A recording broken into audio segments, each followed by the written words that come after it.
Cando se xunta un prato típico cunha ambientación festiva, o resultado adoita ser un éxito.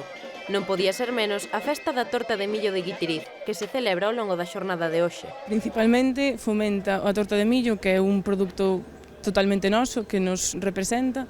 O sea, neste momento, gracias sobre todo ao traballo das panificadoras do pueblo, podes comprar torta de maíz de Guitiriz en calquer lugar de España. Entonces, pois o que trata a festa é de mimar un produto noso, de cuidalo e de potencialo máis. Acompañando os mestres pasteleiros, varios postos de artesanía exhiben os seus produtos, entre os que se puideron contemplar esculturas en pedra, obxectos de cerámica e prendas tecidas á man. Porque non é só vender, é o estar coa xente, coñecer novas persoas, novos amigos, reunirte cos artesanos, que todos somos como unha piña. Para min, calquer xornada de artesanía fora é estupenda.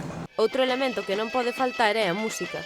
A mediodía era o grupo Xesta Verde o encargado de aportar o toque musical e pola noite, tras o pregón da escritora Ánxela Gracián, será Treixadura quen poña punto final a esta festa.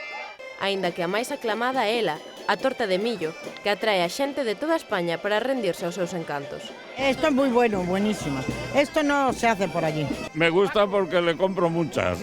Os encargados de abastecer os visitantes son eles, os profesionais da torta guitiricense. As panadarías do municipio reciben encargos do seu produto estrela todo o ano, pero a desta xornada é unha ocasión especial. Levamos 60 anos, fixemos o ano pasado, e bueno, seguimos coa mesma receita, adaptando un pouquiño o proceso productivo á demanda, pero bueno, seguimos coa mesma receita de fai 60 anos. Durante todo o día poderánse tamén visitar a exposición de coches antigos e a mostra da importancia do ferro no campo. Pola tarde, grandes e pequenos terán a oportunidade de recordar vellos tempos xogando como se facía anos atrás.